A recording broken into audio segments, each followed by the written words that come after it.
اللہ اللہ اللہ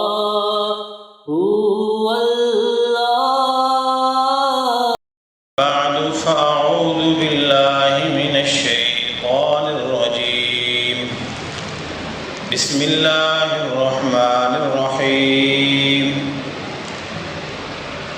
لقد كان لكم في رسول الله أسوة حسنة صدق الله مولانا العظيم وصدقه رسوله النبي الكريم ونحن على ذلك لمن الشاهدين والشاكرين والحمد لله رب العالمين اللهم صل على محمد وعلى آل محمد كما صليت على إبراهيم وعلى آل إبراهيم إنك حميد مجيد اللهم بارك على محمد وعلى آل محمد كما باركت على إبراهيم وعلى آل إبراهيم إنك حميد مجيد انتہائی واجب الاحترام عزیزوں، بھائیوں اور دوستوں، اللہ کریم کا بے پناہ کرم اور احسان ہے کہ اس نے ہمیں اپنے پیارے آخری اور سارے نبیوں کے سردار اپنے لاڈلے رسول حضرت محمد صلی اللہ تعالی علیہ وآلہ وسلم کی مبارک امت میں پیدا فرمایا ہے۔ التجا ہے رب کریم کے حضور کہ جس طرح زندگی کی شروع کی سانسیں اپنے نبی کے کلمے والی غلامی والی نصیب فرمائی ہیں، مولا زندگی کی آخری سانسیں بھی کملی والے آقا صلی اللہ علیہ وسلم کے نور سے منور رہنے والی ہمیں نصیب فرما۔ حدیث مبارکہ میں آتا ہے قیامت کے نزدیک صبح کوئی شخص مومن ہوگا تو شام کو کافر ہوگا، شام کو مومن ہوگا تو صبح کو کافر ہوگا۔ اور قیامت کی علامتوں میں سے یہ بتایا ہے، بہت ساری علامتیں ہیں۔ ایک یہ فرمایا کہ نافرمانی کثرت سے ہو جائے گی، گناہوں کی کثرت ہوگی، اور گانے بجانے کے آلات عام ہو جائیں گے، سود رشوت یہ عام ہو جائے گا۔ اس کو جو نہیں کرتا یا نہیں لیتا دیتا اس کی جو کوئی حیثیت اور ویلیو ہی نہیں ہوگی، اور مسجدوں میں لڑائیاں شروع ہو جائیں گی۔ امت کا پچھلا طبقہ امت کے پہلے طبقے کو برا بھلا کہنا شروع کر دے گا، ماں باپ کی نافرمانی سریعان کی جائے گی، شرم و حیا دور دور تک نظر نہیں آئے گی۔ میرے عزیز دوستو، ان ساری باتوں کو اگر ہم تنہائی میں بیٹھ کے سوچ کے پھر ہم ان کو دیکھنا شروع کریں تو اگر 100 نہیں تو 70-80 کی گیا ہی نہیں۔ اس حد تک حالات ہمارے سامنے ہو چکے ہیں۔ قیامت کی علامات، اور ایک تو یہ کہ قیامت کی علامات ہیں، علامات قیامات ہیں۔ دوسرا یہ ہے کہ یہ سب کچھ ہوتے ہوئے زندگی کی سانسیں آخری آ گئیں، موت کا فرشتہ آ گیا، تو کسی کی قیامت آئی یا نہیں آئی، اس کی تو آئی ہے۔ اس لیے رب کریم کے حضور یہ دعا بھی مانگتے رہنا چاہیے اور اللہ سے التجا کرتے رہنا چاہیے کہ مولا، ہم دنیا میں یہ دیکھتے ہیں کہ بڑے سے بڑے ادارے، بڑی سے بڑی کمپنیاں، بڑی سے بڑی حکومتیں، بڑی سے بڑی سلطنتیں ہمارے سامنے بننے سے پہلے ہی ان کے ٹوٹنے کے جو ہے نا وہ پلان بننا شروع ہو جاتے ہیں، اور وہ اپنے لوگوں کو رکھتے ہیں رکھنے کے لیے، ساتھ ہی ان کی نوکریاں بھی ختم، ان کے عہدے بھی ختم، ان کی ساری چیزیں ختم ہو جاتی ہیں۔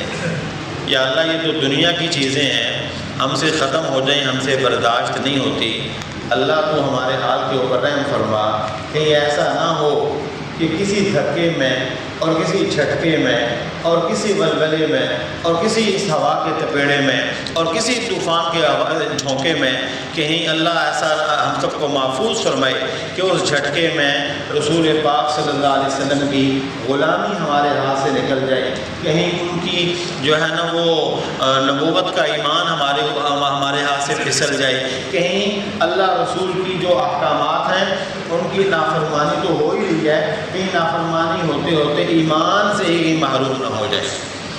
وقت سخت ہے، حالات کڑے ہیں، اور اس سب کے بیچ میں موت کب آ جائے اس کا تو پتہ ہی کوئی نہیں، نہ کس نے دیکھی اور کس نے بھرپور تیاری کی، یہ تو بہت ہی مشکل سی بات ہے۔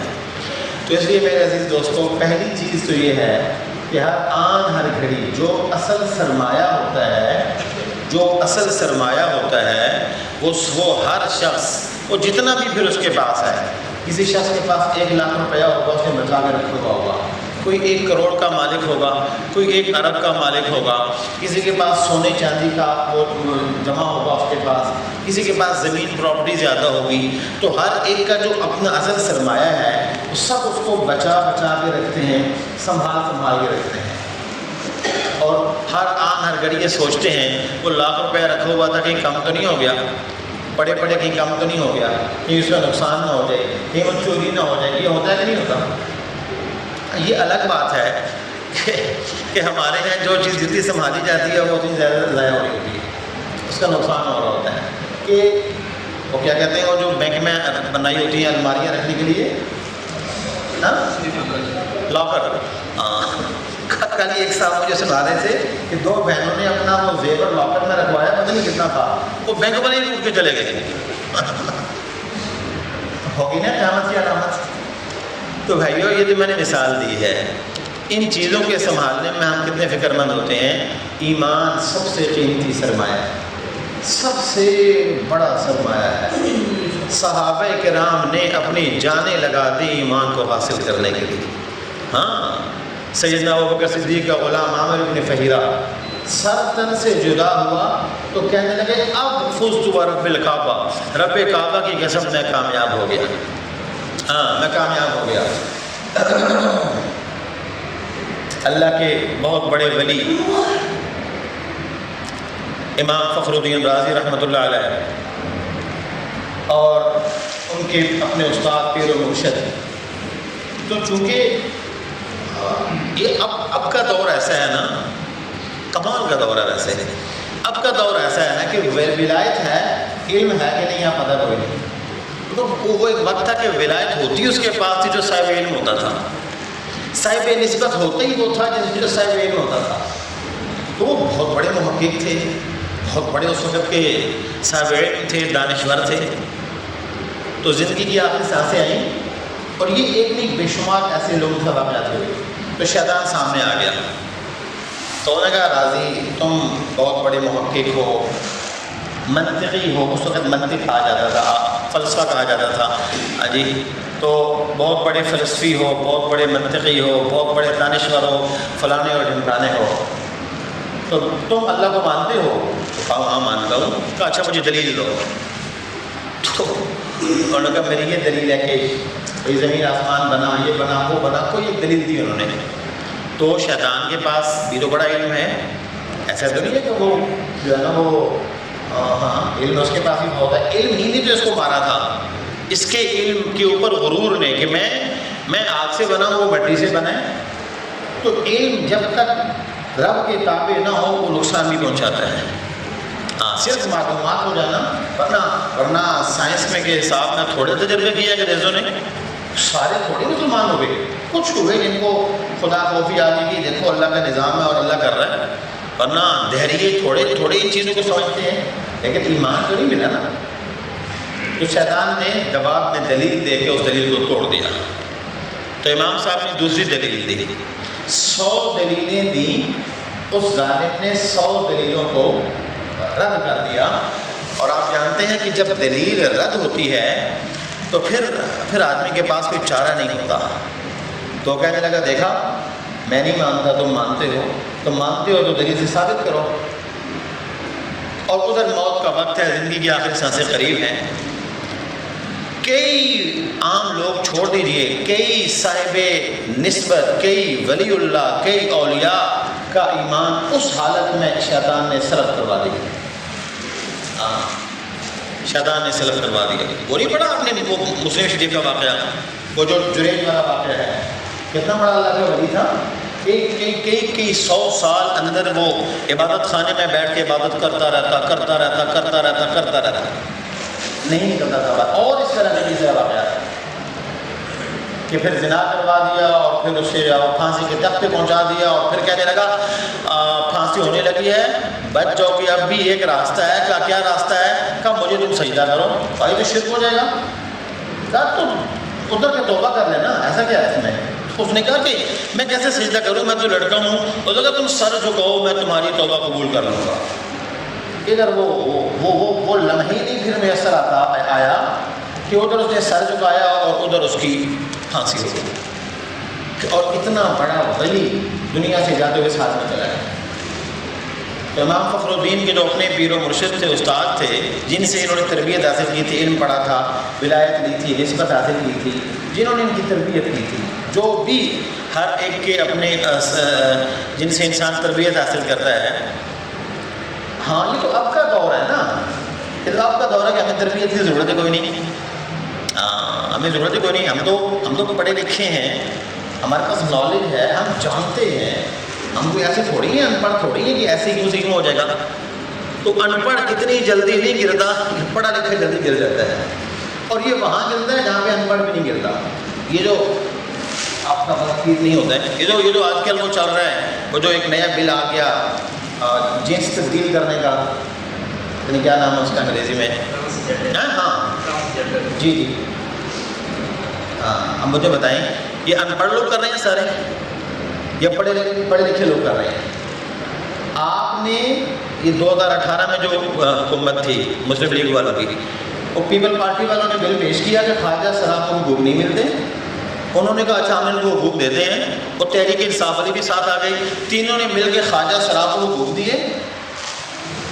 مجھے بتائیں پہلی تو بات یہ ہے، میں یہ نہیں کہتا نہ دیں، پاکستان میں کتنے ہیں خواجہ سراب؟ کتنی آبادی ہے؟ اس آبادی میں کتنے کروڑ ہیں؟ وہ اس کے علاوہ کروڑوں کو جو آپ نے حقوق دے دی ہیں وہ تو نظر آ رہے ہیں نا سب کو، کہ جن کو آپ پینے کا پانی نہیں دے سکے. آپ اب تک اس سنڈیکیٹ میں رہتے ہوئے بیٹھے ہوئے بھی آپ چلے حقوق دینے کے لیے.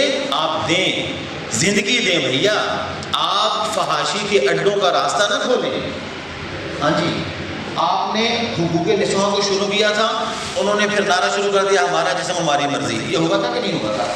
یہ پہلے دن نہیں ہوتا ہے، پہلے دن یہی ہوتا ہے کہ جی وہ اس میں کوئی شک نہیں ہے. چولہا چند گھروں میں پھٹتا ہے، چولہا جن گھروں میں پھٹا وہ جلوس میں کہیں بھی نہیں تھی.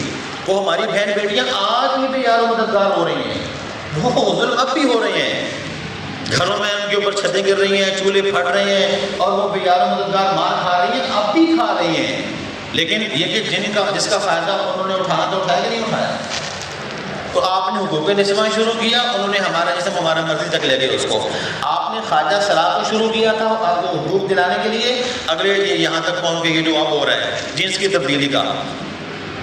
یہ مسجد بنو میں بیٹھا وہ 6 سال ہو گئے شاید.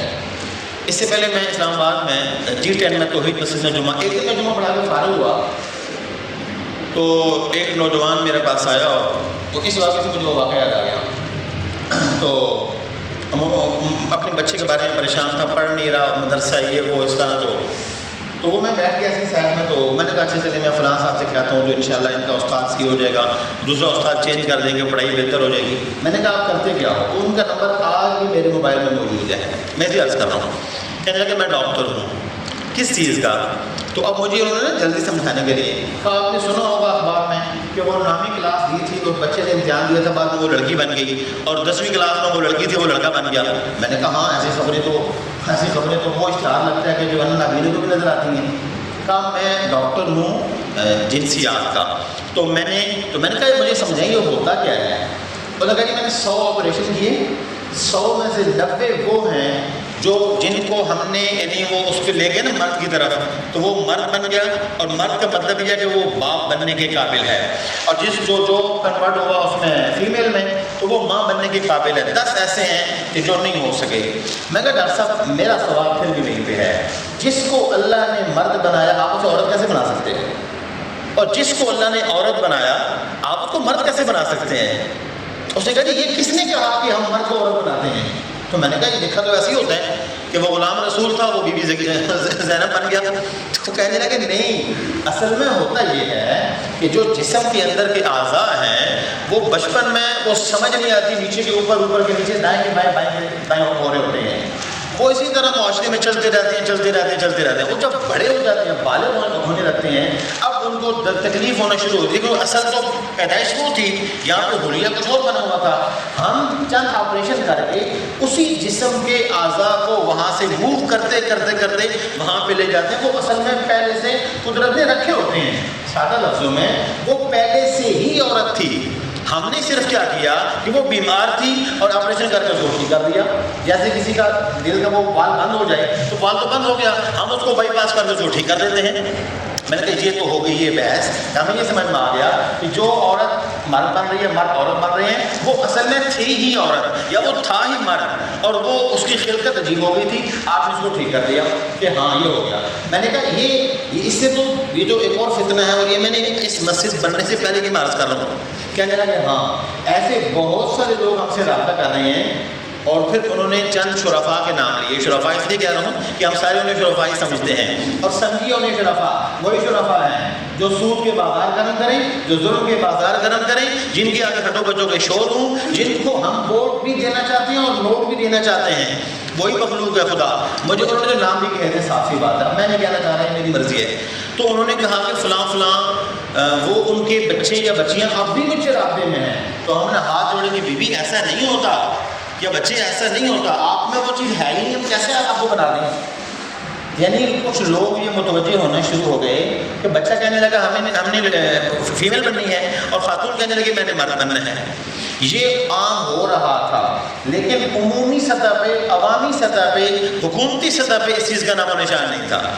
اب کیا شروع ہوا؟ 2018 میں یہ بل آیا کہ آپ کیا کرو، ان کو خواجہ صلاح کو آپ حقوق دے دو، اور بھیا چھت تو آپ اب تک نہیں دے سکے ان کو، گھر تو آپ دونوں کو نہیں دے سکے، آپ کے ایم اے کیے ہوئے لڑکے جھاڑو دے رہے ہیں گلیوں میں، ان کو تو آپ نوکریاں دے نہیں سکے، اور پڑھے لکھے لڑکے بیچارے مزدوریاں کر رہے ہیں۔ میرے کئی سارے دوست ہیں جو مجھ سے موبائل پر رابطہ کرتے ہیں اپنے مسائل میں باہر ممالک سے، آپ یقین مانے کہ ڈگریاں لے کے وہ ورک ویزا لے کر وہ بیچارے کسی ملک میں وہ کوئی گاڑی ان لوڈ کر رہا ہے، کوئی صفائی کر رہا ہے، کوئی پتہ نہیں کیا بنا ہوا بیچارہ، وہ تو آپ کر نہیں سکیں، چونکہ آپ نے کرنا بھی نہیں تھا وہ، لیکن یہ آپ نے کرنا ہے۔ تو بات شروع ہوئی تھی خواجہ صلاح سے، 2018 جولائی سے یہ شروع ہوئی تھی، اب 2022 آ رہا ہے، 28,000 سے اوپر اپلیکیشن آ چکی ہیں۔ کس بات کی؟ جو پیدائش سے لے کے اب تک یا مکمل مرد تھے یا مکمل عورتیں تھیں، لیکن وہ مرد اب عورت بننا چاہتے ہیں، وہ عورت اب مرد بننا چاہتی ہیں۔ یہ وہ کہہ رہا ہوں جو ریکارڈ کے اوپر بات ہے، میں نے 28,000 کا لفظ کہا، اس سے اوپر کی فگر ہے، کہیں گے تو کہیں سے اس کا پروف بھی آپ کو مل جائے گا۔ میرا ایک سوال ہے کہ جب آپ شراب کی ہٹی یا دکان یا ٹھیا اس کونے پہ لگاؤ گے نا، اور آپ لکھو گے کہ صرف عیسائیوں کے لیے ہم شراب پیچھے ہوئے، تو مجھے بتاؤ مسلمانوں کے بچے وہاں جائیں گے نہیں جائیں گے؟ اور یہ جا بھی رہے ہیں کہ نہیں جا رہے؟ کیا آپ کی گلی محلے میں یا علاقے میں شراب نہیں چل رہی؟ جب آپ وہاں پہ یہ قانون بنا کے ان کے لیے رکھو گے نا، تو پھر ایسے بہت سے لوگوں کا راستہ کھل جائے گا۔ اور یہ کوئی عجیب بات نہیں ہے، پہلی قوموں میں بھی ایسا ہوا، دنیا کی اکثر قومیں زنا میں چلی گئی تھیں، ہلاک ہوئی، قوم لوط زنا چھوڑ کے لواطت میں چلی گئی تھی۔ یہ جو لفظ ہے نا، یہ اسی کا دوسرا معنی ہے اسم کا۔ سادہ لفظوں میں جس طرح ایک مرد اور عورت کا نکاح ہوتا ہے، یہ ایک عورت کا عورت سے، ایک مرد کا مرد سے، تو مرد کے مرد سے لوگوں کو لواطت ہی کہتے ہیں۔ 5 یا 7 بستیاں تھیں، یہ باقی قوموں کے اوپر عذاب اوپر سے نیچے آئے ہیں. آپ اٹھا کے دیکھ لیں. آپ قوم عاد ہے, قوم نوح ہے, قوم سمود ہے, قوم نوح کے اوپر وہ سیلاب آ گیا تھا, قوم عاد کے اوپر ہوا چلی تھی, ان کو پہاڑوں میں مارا تھا, قوم شعیب کے اوپر فرشتے نے آ کے چیخ ماری تھی, وہ پھٹ گئے تھے ان کے.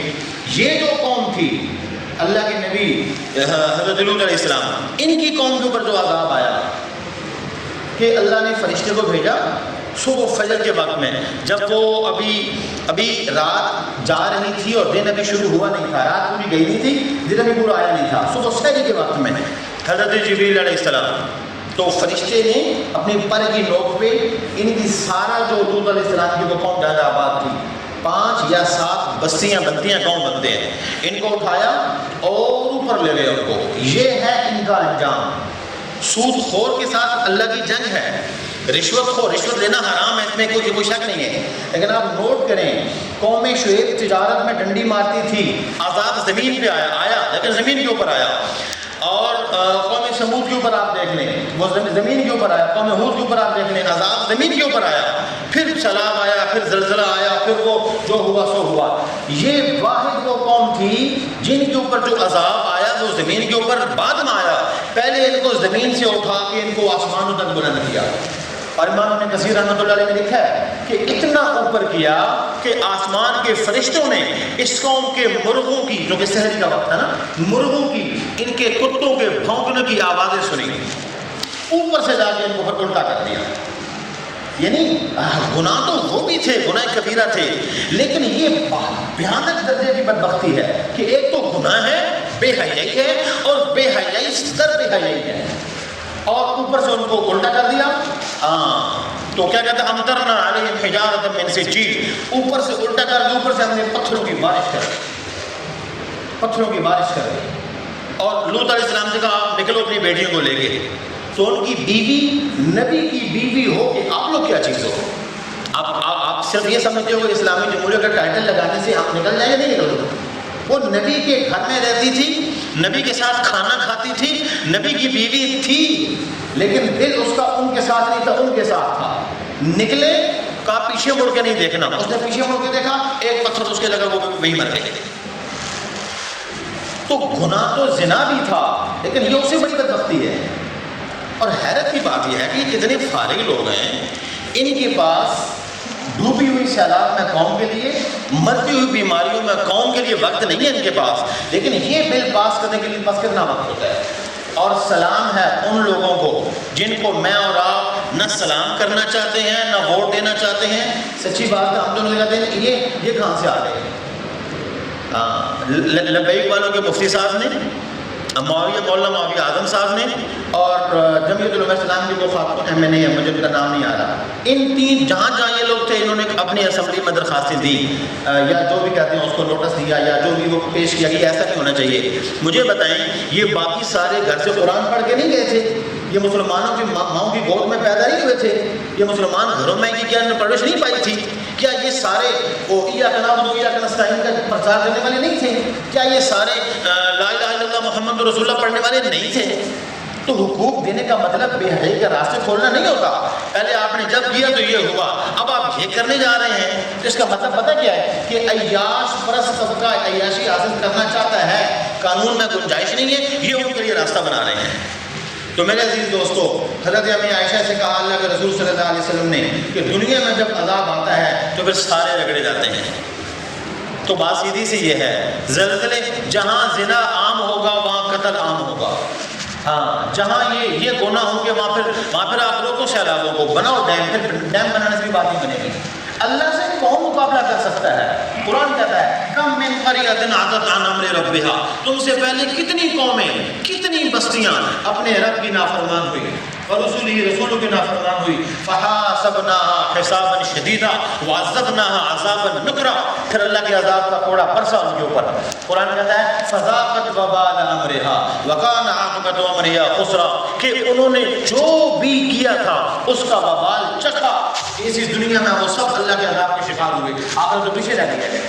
تو اس لیے میرے عزیزوں, میرے دوستوں, خود ان برائیوں سے بچیں. انسان ہے, گناہ ہو جاتے ہیں, گناہ ہو جانا اور چیز ہے, لیکن گناہوں کے لیے باقاعدہ دفتر قائم کرنا, باقاعدہ راستے بنانا، باقاعدہ قانون پاس کرنا، یہ اور چیز ہے. کسی شخص کا ذاتی کوئی مسئلہ ہے، وہ اس کی بیماری ہو سکتی ہے، عمومی طور پہ بیماریوں کے لیے اڈے قائم کر دینا یہ اللہ کے عذاب کو دعوت دینے کے مترادف ہے. ہم آپ سے نہ حکومت مانگتے تھے نہ مانگتے ہیں اور انشاءاللہ نہ مانگیں گے، لیکن اتنا ضرور کہتے ہیں کہ جب اللہ رسول کا نام لے کے وہاں پہ جاتے ہیں، جہاں آپ بیٹھ کے فیصلے کرتے ہیں چاروں طرف اللہ کے نام لکھے ہوئے ہیں، پھر آپ کو پھر بھی اللہ کا خوف نہیں آتا.